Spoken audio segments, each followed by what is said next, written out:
Hey everybody, this is George Brasher with Shakedown of Thunder Sports, and you're about to watch the two Irish brothers. Go Irish.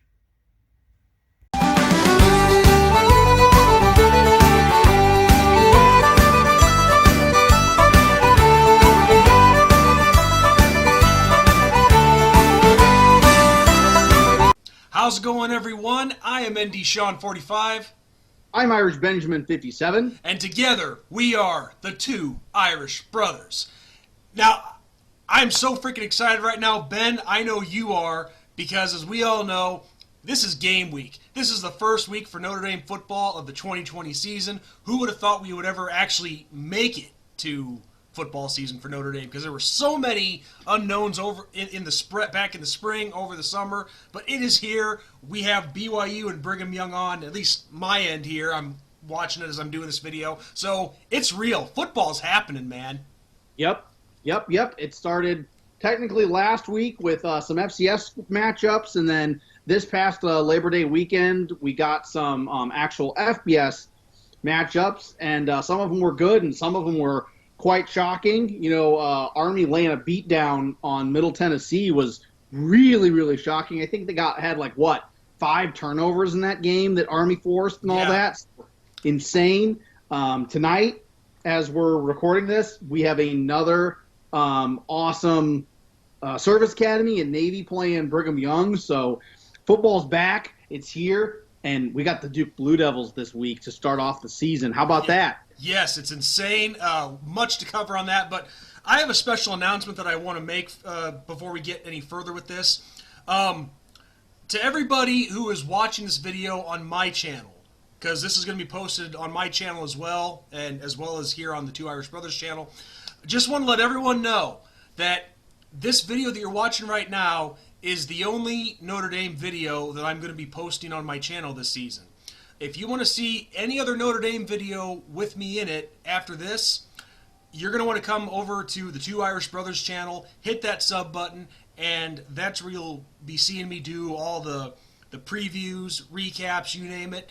And the best part is this time around, I have Ben, who is my co-host, who I've teamed up with. So maybe it's a bad idea to put all your eggs in one basket, but I'm taking that shot.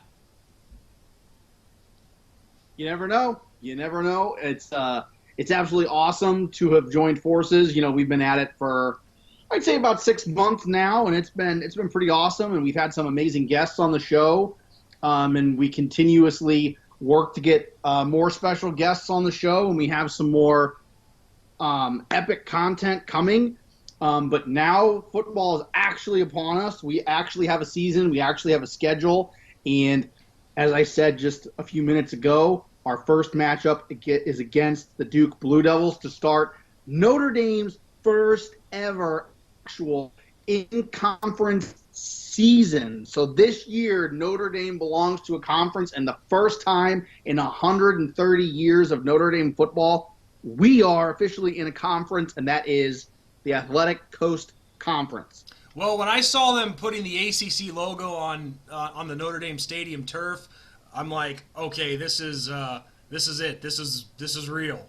Things got super real. So this is definitely a season of firsts. I mean, granted, COVID screwed up a lot with the football aspect of it. Notre Dame playing in a conference this year, an 11-game schedule, but that's not too surprising because for the longest time, college football only played 10 or 11-game schedules at one point. Right. But it's also, again, going back to what I was saying with the announcement, this is, a big change for me because this is my first season of, doing videos with a co-host, not doing them in my car. So a lot of changes, but you know what? They're exciting changes. Yep. Great Change can ones. be a good thing. Sometimes painful, but this time I think it's a good thing. Yeah, like I said, I've loved joining forces with you, but we could go on all day about that. But getting back to the football part of things, the best part of this is not a permanent change for Notre Dame football. They have the opportunity. This is the opportunity to actually, and I said this within a couple of our interviews that we did in our group discussions.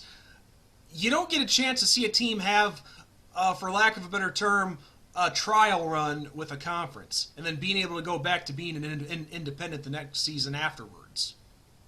Yeah, no, it's going to be exciting, and we finally get to answer the age-old question that a lot of haters pose to us in the Notre Dame fan base and community. If Notre Dame was actually in a conference, they would be a subpar 500 team. Now it is our time to prove to people that we aren't a cupcake school and we don't play cupcakes. We play a hard schedule, whether we're an independent or whether we're in a conference, and we can compete with anybody. So this is a put up or shut up year for Notre Dame. Anything less than the ACC championship, to me, is a failure. Well, I wouldn't necessarily say that people have called us a cupcake team. It's more been they've said that we're afraid to join a conference. Right. But, I mean, there's a lot of misconceptions with the whole afraid to join a conference. We tried to join the Big Ten before it was officially the Big Ten, okay? And a lot of people don't want to talk about this, and I'll bring this up and then we'll move on to the actual Duke preview. But, yes. Yost at Michigan said there's no place for Notre Dame in the Western Conference. We do not want them here. They're a bunch of Catholics. They cannot be trusted, and that is why we never joined the Big Ten. So, people can say that Notre Dame doesn't want to join a conference or this or that, but the only one that has ever really, really made sense for Notre Dame up until recent years was the Big Ten. And then I'd say about 10 years ago, Gordon Gee at Ohio State kind of reiterated the fact that Notre Dame's not welcome in the Big Ten. So to me, I always say to the haters, why would we want to join a conference that never really wanted us in the first place and we didn't feel welcome? Well, the Big Ten did come back after us, I think in like 1999, give or take, somewhere in there. That time we turned them down. And it was only right because, hey, when they came back in the, what was it, the 20s? When that happened, when they were still like the West Coast Conference or whatever. Yeah, Western something conference, yeah. Yeah. So that was our turn to say no, and rightfully so. They had their chance, and we said no. We were already established with an NBC TV deal, so why would we give that up to go to the Big Ten? But also to add on to that point, regional zones, at this point in college football, the region doesn't matter anymore. No, I mean, we're in technology. We have things that far reach everything. It's not isolated. No, I totally agree. I mean, you got teams like Missouri's playing in the SEC when they're pretty far north. You have West Virginia playing in the Big 12, which the Big 12 has always been Texas, Oklahoma, and the Southwest area. So yeah, regional limitations.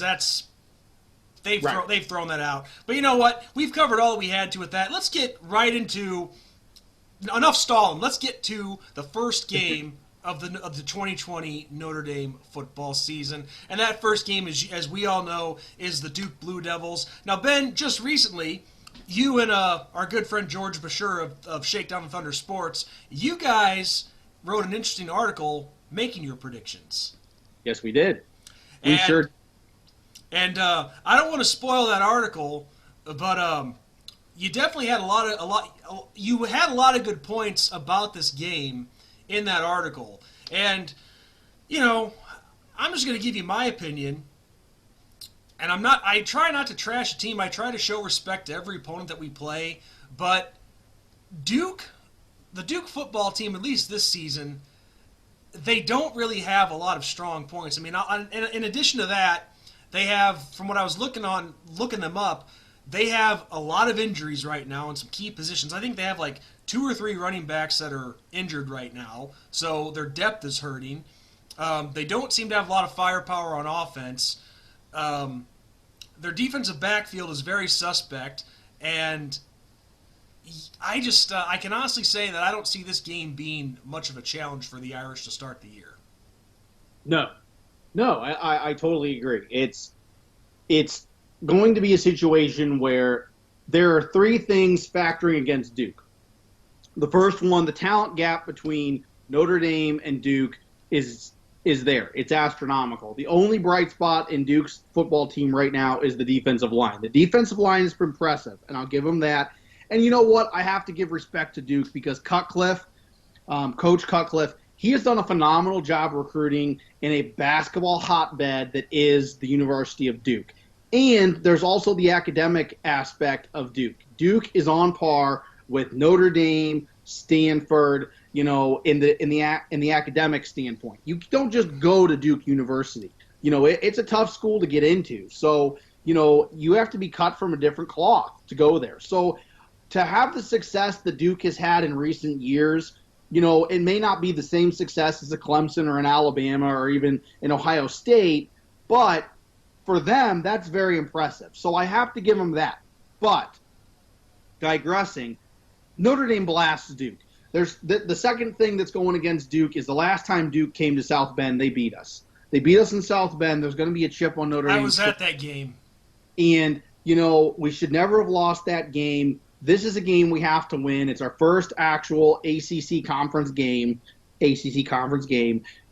We have to win this game. We blast Duke. My score prediction, 56-17, Fighting Irish. The final and third point that I will make, we actually will have a crowd in the stadium. There won't be any rival fans in the stadium. Everybody that's there is for the side of the Irish. It's going to be crazy loud for those players. Not as loud as they would be used to going up against like a Clemson, but everybody's going to be against them. So Notre Dame rolls real easy in this game. Yeah, and I'm in the same area as that. I look at the Notre Dame depth chart, and let me bring that up real quick. A lot of new faces on this offense. I wouldn't say new faces, but I would say guys that are finally getting the chance to step up and be those guys to take us to the promised land. You know what I mean? Right. So there's a couple different depth charts that I've seen from different sources. There's one depth chart that has Avery Davis at running back. There's another one that has him at running back. I'm sorry, not Avery Davis. Jafar Armstrong. But there's one that has Jafar Armstrong listed as a running back, listed as a wide receiver. I don't know. It's kind of. I should probably get a more consistent depth chart. You know what I mean? Oh, I mean it is. And things change as soon as the game comes around. I mean, it's not like it's baseball where you have to, this is what you got, this is what you do, So, if it's like Brian Kelly has somebody struggling, they yank them out, put somebody else in. Uh-oh. Depth chart. Let things play out before we start having, a meltdown about the depth chart. Come on. I mean, well then, then this one that I have up, I'll just use it as a guide. Then how about that? So obviously we know Book's going to be the quarterback, running back. One that I saw had Jafar Armstrong as a starter. This one that I'm looking at has Kieran Williams. Now Kieran Williams, we've talked about this before. He could be the running back for us that really breaks out this year. That was one of my three big breakout players. So yeah, I think he's going to break out. I think the Duke line should be a good telltale sign for our offensive line. We have three offensive linemen that are being touted as the best in the ACC. So if we have three linemen out of five that are being touted as the best linemen in the ACC, then you know what? We need to prove it against Duke, and we need to run it down Duke's throat. And that's why I say 56-17. I think that we're too overpowering for Duke. We have a chip on our shoulder. We show that we're ready to go. And this is a Tommy Rees-led offense, and I think we're going to be explosive. Our wide receiver core is insane. Oh, look at these guys. We have a lot of speed in that wide receiver core. Oh, we got Braden Lindsay, who is obviously, from what we remember hearing throughout last season, the track star, so he's got a lot of speed. Lawrence Keys, Joe Wilkins. Then you got our tight ends, Tommy Tremble and Brock Wright. They have Brock Wright as the number one right now, but expect to see a lot of Tommy Tremble. And also, Don't be surprised if you see incoming freshman Michael Mayer get some significant playing time as well. Well, and that's going to be the most interesting aspect in this year's college football season, not just for Notre Dame, but for other teams, because now you don't get you don't have to burn a red shirt this year to play a guy, So since they've granted eligibility for an extra year for everybody, so you can have freshmen come into these games that are blowouts, and in garbage time, as I call it, and give them experience. So, that's why I say, like, Duke gets 17 points, because I think we get off to a big lead. We put some freshmen in, let them get some experience. Duke scores on them because, they're not as big and strong and ready as some of the Duke players. I'll give Duke that. But, so I think that's what's going to happen this year. And it has to happen. You have to take advantage of that situation. And you know what? If you're up by 28 points, there's no reason for Ian Book to be in. There's no reason that these superstars on our team should be playing, because it just risks them getting injured. Absolutely. And God forbid we lose one of them for the season because we decide to keep them in for 2 extra drives or possessions, however you want to say it. So, yeah, I think we take full advantage, and Brian Kelly's not a schmuck, and he gets that mentality and does it. Yeah, exactly. And then, in addition to that, we have when you talk about bringing young guys in, that means we could also see plenty of Chris Tyree coming in and getting some playing time at running back. The 5-star running back recruit out of the state of Virginia. Jordan Johnson, the big, tall 5-star wide receiver. I forget where he came from. He came from St. Louis. He played for DeSmet Jesuit. The high school that I went to outside of St. Louis, we played DeSmet a few times. So, yeah, he comes from an amazing program. You have to be really good to play at DeSmet. It's a private school. People say, oh, high schools don't recruit. DeSmet recruits, man. And speaking of wide receiver, let's not forget that Kevin Austin will be back at some time in the season. I think he still has, I want to say, another month before he's good to go, give or take. Yeah, and it'll be interesting to see what happens with some of these injuries, because if something happens to an opponent and we have to wait a week to play somebody, you get a free week of healing, So who knows? We could see things go in Notre Dame's favor because of something else happening. And as of Friday of last week, we had no positive cases on the football team. Yes. None. Oh, that's... So that's huge. That's huge for Notre Dame. We got to worry about us and us only. And I know that sounds like a bad thing to say, but you worry about yourself. Don't worry about anybody else and what they're doing. You do you, and you do what you have to do to play football and stay safe and keep your student population safe. Yeah, and exactly. And one last thing that I want to cover before I give you my score prediction. I'm not stalling that, but some news that just broke for our defense about a half hour before you and I started filming this video. Jordan Genmark Heath, one of our starting linebacker, he has announced that he is going to quit playing football and focus on his academics. So that's huge. Huge news. It's not an Ian Book type personality on the team, and role, but it's still big for our defense. It's an experienced guy, so it stinks, but I think, Jack Lamb could easily fill that void, I'm trying to think of who else is there that could fill that. Maybe Shane Simon? Yeah. So, I mean, I think we'll be okay. We don't have like a super major matchup right off the bat, so I think our defense will adjust and we'll be just fine. Yeah, and looking at our depth chart at defense, I mean, it's pretty nailed down. A lot of guys with experience and that are already established. Tariq Bracy, Kyle Hamilton, who had a very explosive freshman year last year. Sean Crawford, I hope this young man finally gets a break and can stay healthy. So do I. Yeah, I mean, that's a good point. And then the one to look out for, I think, is our cornerback, Nick McLeod, who is the grad transfer from NC State. So a new guy coming in, something to look out for, but I think he's going to do a fine job for us. But anyway, with that said, it's time for my score prediction. And I know you think I'm stalling, but I'm trying to process all this and really get a good idea for what I think is going to happen. Oh, fine. Now, here's the thing.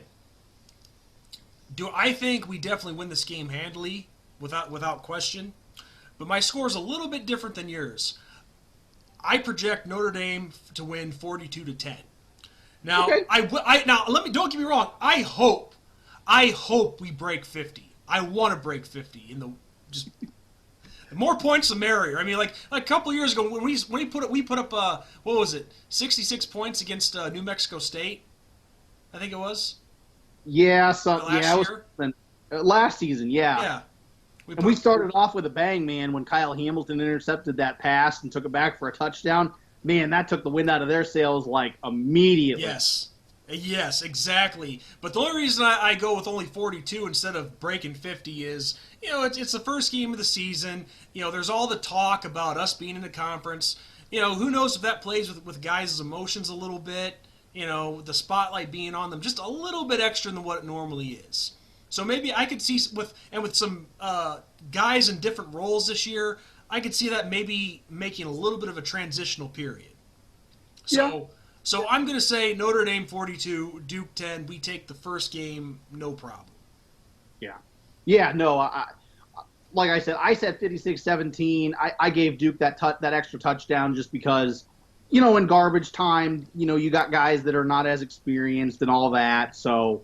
That kind of stuff happens, and everybody and their mother give up that kind of stuff in garbage time. I mean, you watch like the Alabama, you watch Alabama play, OK State or something, and I mean, the score's like 64-17 or 64-20 or whatever, and it's because that they took everybody out and they got their like third string defense going against the first string offense that's experienced, and of course they're going to score some points. So it's whatever, So this should be an easy victory for the Irish. I don't want to take anything away from Duke.